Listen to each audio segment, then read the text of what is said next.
നിയമസഭാ തെരഞ്ഞെടുപ്പിന്റെ ഫലപ്രഖ്യാപനം കഴിഞ്ഞ് ഏതാണ്ട് 10 ദിവസം ആയി ഇന്നത്തേക്ക്. നീണ്ട സംവാദങ്ങൾക്കും ചർച്ചകൾക്കും ജനങ്ങൾ റോട്ടിലിറങ്ങിയതും അങ്ങനെ ഒരുപാട് കാര്യങ്ങൾക്ക് ശേഷം ഇപ്പോൾ മുഖ്യമന്ത്രി വി.ഡി. സതീശൻ എന്നുള്ള തീരുമാനത്തിലേക്ക് കോൺഗ്രസ് എത്തിയിട്ടുണ്ട്, UDF എത്തിയിട്ടുണ്ട്. ഇത്തരമൊരു സന്ദർഭത്തിൽ നമ്മൾ ഇന്ന് പരിശോധിക്കാൻ പോകുന്നത് BJPയുടെ ഔദ്യോഗിക പേജിൽ വന്നിട്ടുള്ള ഏതാനും വീഡിയോകൾ, ചിത്രങ്ങളുമാണ്. അപ്പോൾ നിങ്ങളൊന്ന് കണ്ടു നോക്കൂ. കണ്ടില്ലേ? അടുത്ത 5 കൊല്ലം കേരളത്തിൽ മുഖ്യമന്ത്രി കസേരയിൽ നിങ്ങൾ കാണാൻ പോകുന്നത് ലീഗിൻ്റെ പാട്ടിനനുസരിച്ച് തുള്ളുന്ന ഒരു മുഖ്യമന്ത്രി ആയിരിക്കും എന്നുള്ളതാണ് ഒരു വീഡിയോ. മറ്റൊന്നുള്ളത് ഹൈക്കമാൻഡ് എന്ന് പറഞ്ഞിട്ട് വി.ഡി. സതീശനും അതുപോലെ പാലക്കാട് ശിഹാബ് അലി തങ്ങളുടെ കയ്യും പിടിച്ചും കൊണ്ട് നിൽക്കുന്ന വി.ഡി. സതീശൻ. ഹൈക്കമാൻഡ് ആണ്, ഇതാണ് ഹൈക്കമാൻഡ് എന്നുള്ള നിലയിലുള്ള ഒരു പടമാണ് മറ്റൊന്ന്. വേറൊന്ന് ഹൈക്കമാൻഡ് എന്ന് പറഞ്ഞിട്ട് രാഹുൽ ഗാന്ധി അതുപോലെ കോൺഗ്രസിൻ്റെ അധ്യക്ഷനായിട്ടുള്ള മല്ലികാർജുൻ ഖാർഗെയും പാണക്കാട് ശിഹാബ് അലി തങ്ങളുടെ കാൽക്കൽ വീണ് കിടക്കുന്ന ഒരു പടമാണ്. അതിൻ്റെ അടുത്ത് തന്നെ വി.ഡി. സതീശൻ നിന്ന് തങ്ങളെ വീശിക്കൊടുക്കുന്നൊരു ഒരു ചിത്രവും. എന്താണ് BJPയുടെ ഒരു മനസ്സിലിരിപ്പ്, അല്ലെങ്കിൽ എത്രമാത്രം അവർ ഇസ്ലാമോഫോബിക് ആണ് എന്നുള്ളത് മനസ്സിലാക്കുന്നതിന് ഇതിൻ്റെ അപ്പുറം ഒന്നും പോകണ്ട. ഇപ്പോൾ കേരളം ഭരിക്കാൻ പോണത് ലീഗാണ് എന്നുള്ള ഒരു സന്ദേശം കേരളത്തിലെ ജനങ്ങൾക്ക് കൊടുക്കുക, അല്ലെങ്കിൽ അവരുടെ കാഴ്ചക്കാർക്ക് കൊടുക്കുക എന്നുള്ള ഒരു കൃത്യമായിട്ടുള്ള അജണ്ടയാണ് ഇതിൽ പ്രവർത്തിച്ചുകൊണ്ടിരിക്കുന്നതെന്ന് നമുക്ക് മനസ്സിലാക്കാൻ കഴിയും. അതിനിടയ്ക്ക് കുഞ്ഞാലിക്കുട്ടി മുഖ്യമന്ത്രി ആവും എന്നുള്ള വരെ പറയുന്ന നിലയിലേക്ക് കാര്യങ്ങൾ പോയിരുന്നു. എങ്ങനെയാണ് ബാബുരാജ് കാര്യങ്ങളെ കാണുന്നത്? അതായത് ഈ പറയുന്ന BJPയുടെ അമ്പി കാണിച്ച 3 ചിത്രങ്ങളും BJPയുടെ ഒഫീഷ്യൽ പേജുകളാണെന്നാണ് ഞാൻ മനസ്സിലാക്കുന്നത്. BJP കേരളം എന്ന ഒഫീഷ്യൽ പേജിൽ നിന്നാണ് ഈ 3 സൃഷ്ടികളും വന്നിട്ടുള്ളത്. അതിലൊരെണ്ണം ഒരു വീഡിയോ ആണ്.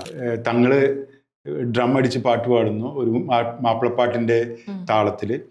സതീശൻ ആസ്വദിക്കുന്നു, മറ്റു 2 പേര്, 2 മുഖ്യമന്ത്രി സ്ഥാനാർത്ഥികൾ അതിൽ ചെവി പൊത്തി നിൽക്കുന്നു. അതാണ് അതിൻ്റെ ഒരു തീം. KC വേണുഗോപാലും രമേശ് ചെന്നിത്തലയാണ് ചെവി പൊത്തി പാട്ട് കേട്ടിട്ട് വയ്യാതെ ചെവി പൊത്തി നിൽക്കുകയാണ്. ഇതാണ് അതിൻ്റെ ഒരു തീമായിരുന്നത്. അപ്പോൾ ഈ തീമുകളിലൊക്കെ അവർ പറഞ്ഞൊരു കാര്യം, ലീഗിൻ്റെ പാട്ടിനൊപ്പം തുള്ളുന്ന ഒരു പാവയായിരിക്കും കേരളത്തിൻ്റെ മുഖ്യമന്ത്രിയായി തിരഞ്ഞെടുക്കപ്പെടുന്ന സതീശൻ എന്ന് പറയുന്ന ഒരു വാചകത്തോടു കൂടിയാണ് ഈ പറയുന്ന ഇത് പുറത്തു വന്നിട്ടുള്ളത്, വീഡിയോ പുറത്തു വന്നിട്ടുള്ളത്. അതുപോലെ തന്നെ ഇനി വരാൻ പോകുന്ന 5 വർഷം എന്ന് പറയുന്നത് ലീഗിൻ്റെ സമ്മർദ്ദത്തിനുള്ളിലായിരിക്കും കേരളത്തിൻ്റെ ഭരണം എന്ന് പറയുന്ന ഒരു കാര്യം കൂടി അതോട് പറയുന്നുണ്ട്. വേറൊന്ന്, തങ്ങൾക്ക് വേണ്ടി, അതായത് തങ്ങന്മാർക്കും അതുപോലെ തന്നെ മുസ്ലിങ്ങൾക്കും വേണ്ടി ഒരു മതജില്ല വാക്ക് ഉപയോഗിച്ചിട്ടുള്ളതാണ്. ഒരു മതജില്ല മലപ്പുറം ജില്ലയെ വിഭജനവുമായി ബന്ധപ്പെട്ട് നടക്കുന്ന ചർച്ചയെക്കുറിച്ചാണ് പറഞ്ഞുകൊണ്ടിരിക്കുന്നത്. ഒരു മതജില്ല രൂപീകരിക്കാനുള്ള ശ്രമം നടക്കുന്നുണ്ട്. അതുപോലെ കോൺഗ്രസിന്റെ ഹൈക്കമാൻഡ്, ആ ചിത്രത്തിന്റെ ഒരു പ്രത്യേകത അതാണ്, കോൺഗ്രസിന്റെ ഹൈക്കമാൻഡ് ഡൽഹിയിലല്ല പാണക്കാടാണെന്നാണ് ആ ചിത്രത്തിൽ പറയുന്നത്. ഇത്രയും കാര്യങ്ങളാണ് BJP കേരളത്തിന്റെ പേജിലൂടെ നമ്മൾ കണ്ട് കാര്യങ്ങൾ. പക്ഷെ അത് പ്രധാനപ്പെട്ട ഒരു കാര്യം, BJPയുടെ കേരളം പേജ് പറയുന്ന ഇതേ കാര്യങ്ങൾ തന്നെയാണ് പിന്നീട് BJPയുടെ വിദ്വേഷ പ്രചാരകരായിട്ടുള്ള, സംഘപരിവാറിന്റെ വിദ്വേഷ പ്രചാരകരായിട്ടുള്ള പല ആളുകളുടെ ഭാഗത്തുനിന്ന് പിന്നീടുള്ള ദിവസങ്ങളിൽ ഉണ്ടായിട്ടുള്ളത്. അതായത് മുഖ്യമന്ത്രിയെ തീരുമാനിച്ചുകൊണ്ടുള്ള കോൺഗ്രസിന്റെ പ്രസ്താവന പുറത്തു വന്നത്. അതിന് തൊട്ട് പിന്നാലെ തന്നെ ഡോക്ടർ KS രാധാകൃഷ്ണൻ, പഴയ കാലടി യൂണിവേഴ്സിറ്റിയുടെ കോൺഗ്രസ് നിയമിച്ച വൈസ് ചാൻസലർ ആയിരുന്നു. പിന്നീട് അദ്ദേഹം ഇപ്പോൾ സംഘപരിവാറിന്റെ സഹയാത്രിയും മാത്രമല്ല സംഘപരിവാറിന്റെ നേതാവായിട്ട് മാറിയിട്ടുണ്ട്. അതേപോലെ ശശികല എന്ന് പറയുന്ന ശശികല ടീച്ചർ, കേരളത്തിലെ പ്രധാനപ്പെട്ട വിദ്വേഷ പ്രചാരികയായിട്ടുള്ള ശശികല ടീച്ചർ, ജന്മഭൂമി ദിനപത്രം തുടങ്ങി നിരവധി ആളുകൾ ഇത്തരത്തിലുള്ള പ്രസ്താവനകൾ പുറത്തു ഇട്ടിട്ടുണ്ട്. അതിൽ ഇപ്പോൾ ഡോക്ടർ KS രാധാകൃഷ്ണൻ പറഞ്ഞതെന്ന് വെച്ചാൽ, ലീഗിന്റെ അടിമയാണെന്ന് സതീശൻ പ്രഖ്യാപിച്ചു കഴിഞ്ഞു. ഞാൻ ലീഗിന്റെ അടിമയാണെന്നുള്ള കാര്യം സതീശൻ അംഗീകരിക്കുക, അത് പ്രഖ്യാപിക്കുകയും ചെയ്തതാണ് ഡോക്ടർ KS രാധാകൃഷ്ണൻ പറഞ്ഞത്. BJPയുടെ പേജിൽ കൂടി നമ്മളത് കണ്ടത്. BJPയുടെ പ്രസ്താവനകൾ ധാരാളം പുറത്തു വന്നിട്ടുണ്ട്. കേരള മുഖ്യമന്ത്രിയുടെ തെരഞ്ഞെടുപ്പ് കോൺഗ്രസ് ലീഗ് ബന്ധത്തിനുള്ള തെളിവാണെന്നാണ് BJP പറയുന്നത്. അതുപോലെ കോൺഗ്രസ് ലീഗിന് വഴങ്ങിയിരിക്കുന്നു എന്ന് പറയുന്ന ഒരു ആഖ്യാനം കൂടി BJP കൊണ്ടുവന്നിട്ടുള്ളത്. ജന്മഭൂമി ഇതേ ദിവസം തന്നെ ഒരു എഡിറ്റോറിയൽ എഴുതിയിട്ടുണ്ട്. എഡിറ്റോറിയൽ പറയുന്നത് എന്താണെന്ന് വെച്ചാൽ, കോൺഗ്രസിന്റെ ഹൈക്കമാൻഡ് എന്ന് പറയുന്നത് ഡൽഹിയിൽ അല്ല, അത് മുസ്ലിം ലീഗാണ്, പാണക്കാടാണെന്നാണ് ഈ പറയുന്ന എഡിറ്റോറിയലിൽ ജന്മഭൂമി എഴുതിയിട്ടില്ല. അതുപോലെ തന്നെ കോൺഗ്രസിന്റെ 63 MLA-മാരെക്കാളും ശക്തി ലീഗിന്റെ 22 MLA-മാർക്കാണെന്നാണ് മറ്റൊരു ഇതിലെ പ്രമേയം. മതമൗലികവാദികളും മതതീവ്രവാദികളും ലീഗിന് ഒപ്പമുള്ളതിനാൽ ഇനി വരും കാലങ്ങളിൽ കേരളത്തിന്റെ വരും നാളുകൾ ഭീതിതമായിരിക്കുമെന്ന് കൂടി എഡിറ്റോറിയൽ പറയുന്നു. രാജ്യതാല്പര്യം ബലി കൊടുത്തുകൊണ്ടാണ് മുസ്ലിം ലീഗ് എന്ന വർഗീയ കക്ഷിയുമായി കോൺഗ്രസ് ഒരുമിച്ച് മത്സരിച്ചതെന്നും വി.ഡി. സതീശൻ മുസ്ലിം ലീഗിന്റെ മുഖ്യമന്ത്രി സ്ഥാനാർത്ഥിയാണെന്നും കൂടി ജന്മഭൂമി ദിനപത്രം പറയുന്നുണ്ട്. മറ്റൊരു പ്രധാനപ്പെട്ട വിദ്വേഷ പ്രചാരകരാണ് അനൂപ് ആന്റണി. അറിയാലോ, അനൂപ് ആന്റണി പറയുന്നത് ലീഗ് ഫ്രണ്ട്ലി സതീശൻ. അനൂപ് ആന്റണിയുടെ പ്രയോഗം ലീഗ് ഫ്രണ്ട്ലി ആണ് സതീശ് അത്ര. കോൺഗ്രസിന്റെ നയങ്ങളും നേതൃത്വവും നിശ്ചയിക്കുന്ന സുപ്രീം കമാൻഡ് ആയി ലീഗ് മാറി എന്ന് പറയുന്ന ഒരു ആരോപണം കൂടി അനൂപ് ആന്റണി ഉയർത്തിയിട്ടുണ്ട്. CPM-ന്റെ പഴയ നേതാവാണ് AP അബ്ദുള്ളക്കുട്ടി. നമുക്ക് എല്ലാവർക്കും നല്ല അറിയുന്ന ആളാണ്. അനൂപ് ആന്റണി അറിയാലോ. അതെ, കേരള ഇസ്ലാമിയുടെ പുതിയ അമീറാണ് ഇത്ര. അപ്പൊ ഇതുവരെയൊക്കെ ലീഗായി ബന്ധപ്പെട്ടുകൊണ്ടാണ് ഇത്തരം കാര്യങ്ങളൊക്കെ പറഞ്ഞിരുന്നത്. ഇടയ്ക്ക് ജമാ ഇസ്ലാമിയുമായിട്ട് കൂട്ടിക്കെട്ടാനുള്ള ശ്രമം കൂടി നടത്തുന്നുണ്ട്. അത് AP അബ്ദുള്ളക്കുട്ടിയാണ് അത് ചെയ്തത്. കേരളം കണ്ട ഏറ്റവും പ്രധാനപ്പെട്ട മറ്റൊരു വിദ്വേഷ പ്രചാരികയാണ് ശശികല ടീച്ചർ. ടീച്ചർ പറഞ്ഞതെന്ന് വെച്ചാൽ ലീഗ് ഭരിക്കും കേരള മണ്ണിൽ ഒരു പ്രസ്താവനയാണ്. ലീഗ് പറയും നിയമങ്ങൾ എന്നാണ് മറ്റൊരു പ്രസ്താവന. എങ്കിൽ അതേ ലീഗിന്റെ സ്ഥാനം പാണക്കാട് നിന്ന് തീഹാർ ജയിലിലേക്ക് ഞങ്ങൾ കൊണ്ടുപോകുമെന്നൊരു ഭീഷണിയും കൂടി മുമ്പ് മുഴക്കിയിട്ടുണ്ട്. അതുപോലെ കേരള മുഖ്യമന്ത്രിക്ക് ഒരു ആശംസ അറിയിച്ചിട്ടുണ്ട്. വയള് സുവിശേഷ സ്പെഷ്യലിസ്റ്റ് ആണ് കേരള മുഖ്യമന്ത്രി സതീശൻ. അങ്ങനെയുള്ള സതീശന് ഒരു ആശംസയും നൽകിയിട്ടുണ്ട്. അതുപോലെ കുഞ്ഞാലിക്കുട്ടിക്ക് മുഖ്യമന്ത്രി ആവാൻ പറ്റില്ലെന്നും ഈ ഒരു സാഹചര്യത്തിലാണ് വി.ഡി. സതീശൻ മുഖ്യമന്ത്രി ആയതെന്നും കൂടി ശശികല പ്രവചിക്കുന്നുണ്ട്. കാരണം അതിന് കാരണം പറയുന്നുണ്ട് കേട്ടോ, കുഞ്ഞാലിക്കുട്ടി എന്തുകൊണ്ടാണ് മുഖ്യമന്ത്രി ആവാൻ പറ്റാത്തത്. കാരണം ഇന്ത്യൻ പാസ്പോർട്ട് ഉണ്ടായതുകൊണ്ട് മാത്രം കാര്യമില്ല, ഹിന്ദു കൂടി ആയിരിക്കണം, എന്നാൽ മാത്രമേ മുഖ്യമന്ത്രി സ്ഥാനാർത്ഥിയായിട്ട് ഒരാൾക്ക് നിൽക്കാൻ കഴിയും, മുഖ്യമന്ത്രി ആവാൻ കഴിയും എന്നാണ് ശശികല ടീച്ചർ പറയുന്നത്. ഈ ശശികല ടീച്ചർ ഇപ്പോഴും കേരളത്തിൽ പുറത്തിറങ്ങി നടക്കുന്നുണ്ട് എന്നുള്ളത് കേരളത്തിന്റെ നിയമ സംവിധാനം എങ്ങനെയാണ് പോയിക്കൊണ്ടിരിക്കുന്നത് അതിനൊരു തെളിവായിട്ട് ഒരുമ കാണാവുന്നതാണ്. കാസയാണ് വേറൊരാൾ. കാസ പറയുന്നത് വെച്ചാൽ മതേതരത്വം തോറ്റു, മതം ജയിച്ചു. അതായത് സതീശൻ യഥാർത്ഥ സതീശൻ ഒരു നായരാണ്. ആ നായരായിട്ടുള്ള സതീശൻ മുഖ്യമന്ത്രി ആയപ്പോൾ പറയുന്നതെന്ന് വെച്ചാൽ മതേതരത്വം തോറ്റു, മതം ജയിച്ചു. അതായത് ലീഗിന്റെ സ്ഥാനാർത്ഥിയാണല്ലോ ഈ പറയുന്ന സതീശൻ. അതാണ് കാരണം. കെ സുരേന്ദ്രനാണ് വേറൊരു സ്ഥാനാർത്ഥിയായിരുന്നു, ഇവിടുന്ന് മത്സരിച്ച സ്ഥാനാർത്ഥിയാണ് മഞ്ചേശ്വരത്ത് നിന്ന്. അദ്ദേഹം തോറ്റുപോയി. അദ്ദേഹം പറഞ്ഞു ഭരണം കോൺഗ്രസിന്റെ കയ്യിലാണെങ്കിലും കൺട്രോൾ മുഴുവൻ റിമോട്ട് കൺട്രോൾ ആയിട്ട് ലീഗിന്റെ കയ്യിലാണെന്നാണ് പറയുന്നത്. അതുപോലെ മുഖ്യമന്ത്രിയെ പ്രഖ്യാപിക്കാത്തത് ജമാ ഇസ്ലാമിക്കും. അപ്പൊ മുഖ്യമന്ത്രിയെ പ്രഖ്യാപിക്കാത്ത സമയത്താണ് പ്രധാനമായിട്ടും മൂപ്പര് ഈ പ്രസ്ഥാനമായിട്ട് പുറത്തു വന്നത്. മുഖ്യമന്ത്രിയായിട്ട് ആളെ തീരുമാനിക്കാത്തതിന് കാരണം ലീഗിന് ജമാ ഇസ്ലാമിക്ക് ഇഷ്ടപ്പെട്ടിട്ടില്ല. അതാണ് അത്ര കെ സുരേന്ദ്രൻ പറയുന്നത്. മുരളീധരൻ പറയുന്നത് വെച്ചാൽ കോൺഗ്രസിനെ ലീഗിന് പണയം വെച്ച് കഴിഞ്ഞു ഈ സതീശിന്റെ ഇതോടുകൂടി. BJP-യുടെ നേതാക്കന്മാരുടെയും സംഘപരിവാർ അംഗങ്ങളുടെയും പ്രസ്താവനകളാണ്. ഇതിൽ നിന്ന് വളരെ വ്യത്യസ്തമായ മറ്റൊരു പ്രസ്താവന ഇറക്കിയിട്ടുണ്ട്. അത് സമുദായ നേതാക്കന്മാരുടെ ഭാഗത്തു നിന്നാണ്. സുകുമാരൻ നായരും വെള്ളാപ്പള്ളിയാണ് അങ്ങനെ പ്രസ്താവന ഇറക്കിയിട്ടുള്ള രണ്ടുപേരും. സുകുമാരൻ നായർ പറഞ്ഞ വെച്ചാൽ കോൺഗ്രസ് ലീഗിന് കീഴടങ്ങി കഴിഞ്ഞു എന്നാണ് പറയുന്നത്. കാരണം ഇനി വരാൻ പോകുന്നത് കേരളത്തിന്റെ വരും നാളുകൾ ലീഗിൻ്റെതാണെന്നും ലീഗ് സംസ്ഥാന ഭരണത്തിൽ ഇടപെടുകയാണെന്നുള്ള ഒരു പരാതി സുകുമാരൻ നായർക്കുണ്ട്. സുകുമാരൻ നായർക്ക് പരാതി ഉണ്ടാവും, നമുക്കറിയാം. അതിന് മുമ്പ് തിരുവഞ്ചൂർ രാധാകൃഷ്ണനെ ആഭ്യന്തരമന്ത്രി സ്ഥാനത്ത് നിന്ന് മാറ്റിയിട്ട് താക്കോൽ സ്ഥാനത്ത് നായർ വരണം എന്ന് പറഞ്ഞിട്ട് രമേശ് ചെന്നിത്തല നിയമിച്ച നമുക്കൊക്കെ ഓർമ്മയുണ്ട്. അപ്പൊ രമേശ് ചെന്നിത്തല മുഖ്യമന്ത്രി ആവാതിരിക്കുമ്പോൾ തീർച്ചയായിട്ടും ഏതെങ്കിലും ഈ നായരാണെങ്കിലും നായരുടെ കൊട്ടിന് തുള്ളണ നായരനെ ആവണം എന്നുള്ളതുകൊണ്ടായിരിക്കും. വെറും നായരായ പോരാ അതെ അഭിമതനായിരിക്കണം എന്നുള്ളതാണ്. സുകുമാരൻ നായർക്ക് മാത്രമല്ല, വെള്ളാപ്പള്ളിക്ക് ആ പ്രശ്നമുണ്ട്. വെള്ളാപ്പള്ളി പറഞ്ഞതെന്ന് വെച്ചാല് ഈ ഇപ്പൊ സതീശൻ അധികാരത്തിൽ വരുന്നതോടുകൂടി ലീഗിന്റെ പ്രാധാന്യം കേരള രാഷ്ട്രീയത്തിൽ വർദ്ധിച്ചു കഴിഞ്ഞിരിക്കുന്നു. അതുപോലെ ഇനി വരാൻ പോകുന്ന കാര്യങ്ങളിലൊക്കെ ലീഗിന്റെ സമ്മർദ്ദത്തിലായിരിക്കും കേരളം മുന്നോട്ട് പോകുക എന്നുള്ളതാണ്. വെള്ളാപ്പള്ളി വേവലാതിപ്പെടേണ്ടിയിരുന്നത് ഈഴവ സമുദായത്തിന്റെ പ്രതിനിധികൾ കുറഞ്ഞുപോയി എന്നുള്ളതിനെ കുറിച്ചാണ്. ശരിക്കും അതിലായിരുന്നു അയാൾക്ക് വേവലാതി വേണ്ടത്. പക്ഷെ വെള്ളാപ്പള്ളിക്ക് അങ്ങനത്തെ വേവലാതി ഒന്നുമില്ല. ലീഗിന് നിയന്ത്രിക്കപ്പെടും.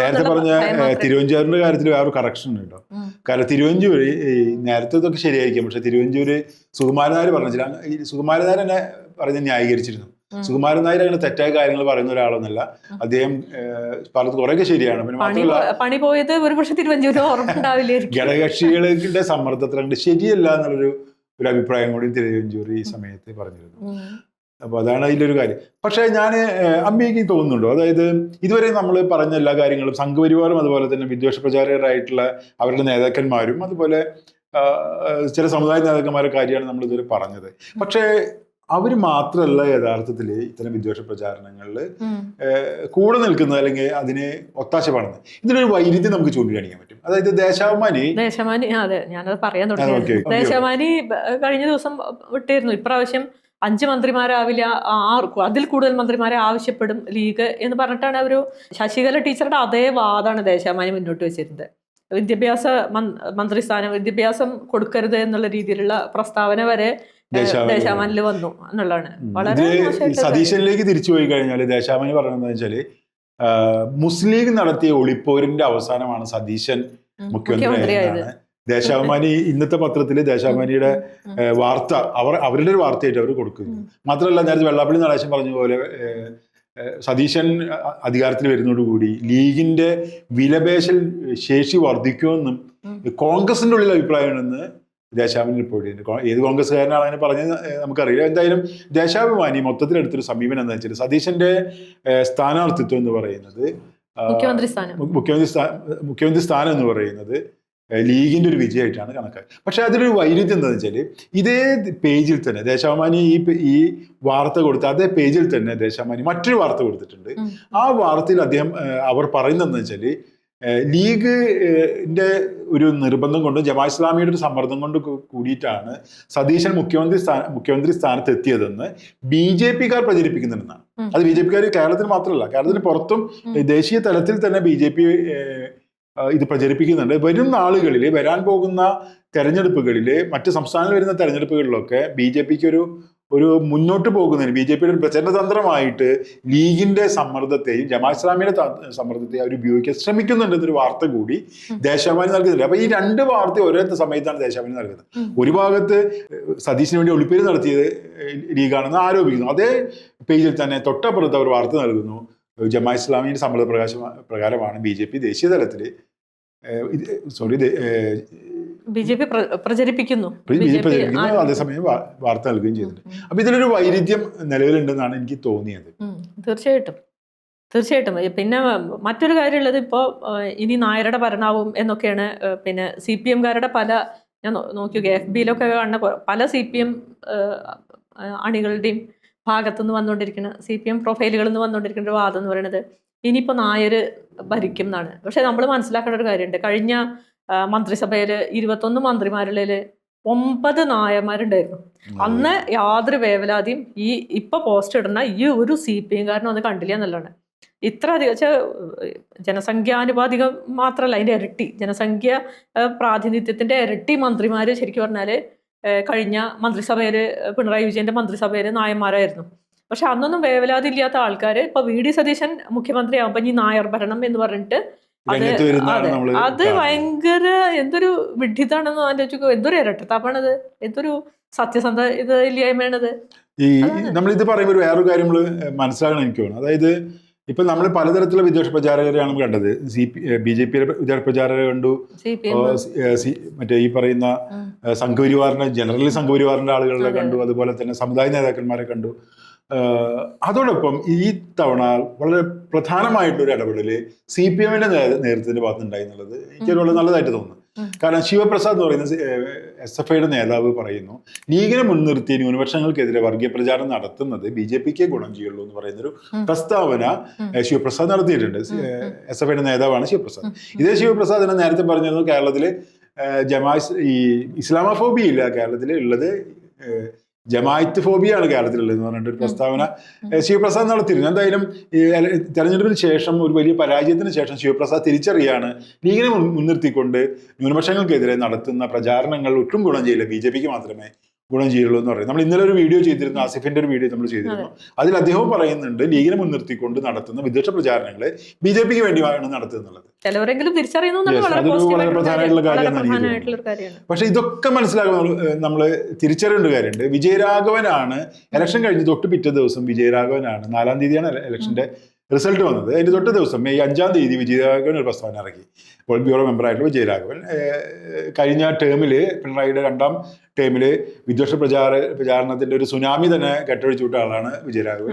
വിജയരാഘവൻ പറഞ്ഞു എല്ലാ വർഗീയതയും ശക്തിപ്പെട്ട ജനവിധിയാണ് കേരളത്തിൽ ഉണ്ടായതെന്ന് പറഞ്ഞിട്ടൊരു ഒരു പ്രസ്താവനയാണ്. വർഗീയതയെ മുന്നോട്ട് കൊണ്ടുപോകുന്ന ജനവിധി എന്നായിരുന്നു വിജയരാഘവന്റെ പ്രസ്താവന. അപ്പൊ അത്തരത്തിലുള്ള ഒരു തെരഞ്ഞെടുപ്പ് ഫലത്തെ പോലും അവർ കാണുന്നത് ഒരു വർഗീയതയുടെ വിജയമായിട്ടാണ്. വർഗീയ എന്ന് പറയുന്ന ടേമിന്റെ പ്രയോഗത്തെക്കുറിച്ച് നമ്മൾ പല വീഡിയോകളിൽ സൂചിപ്പിച്ചിട്ടുണ്ട്. എങ്കിലും ഇപ്പൊ നമ്മളത് അതിലേക്ക് കടക്കുന്നില്ല.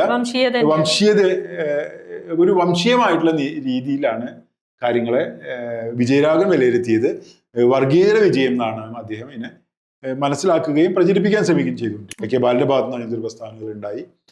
അപ്പോൾ പറഞ്ഞു വരുന്നത് എന്താ വെച്ചാൽ, കേരളത്തിൽ ഇപ്പോൾ ചെയ്തുകൊണ്ടിരിക്കുന്ന ഒരു കാര്യം, വിദ്വേഷ പ്രചാരണങ്ങളുടെ ഭാഗമായിട്ട് ഈ കേരളത്തിൽ വരാൻ പോകുന്ന സർക്കാർ, അധികാരമേൽക്കാൻ പോകുന്ന സർക്കാർ നിയന്ത്രിക്കുന്നത് മുസ്ലിങ്ങളായിരിക്കും, ലീഗായിരിക്കും, അതുവഴി മുസ്ലിങ്ങളായിരിക്കും, അല്ലെങ്കിൽ മുസ്ലിം സംഘടനകളായിരിക്കും എന്ന് പറയുന്നൊരു നെറേറ്റീവ് ഉണ്ടായിക്കൊണ്ടിരിക്കുന്നുണ്ട്. സംഘപരിവാർ ബോധപൂർവം തന്നെ ഈ നെറേറ്റീവ് ദേശീയ തലത്തിൽ തന്നെ വികസിപ്പിക്കാൻ ശ്രമിക്കുന്നുണ്ട്.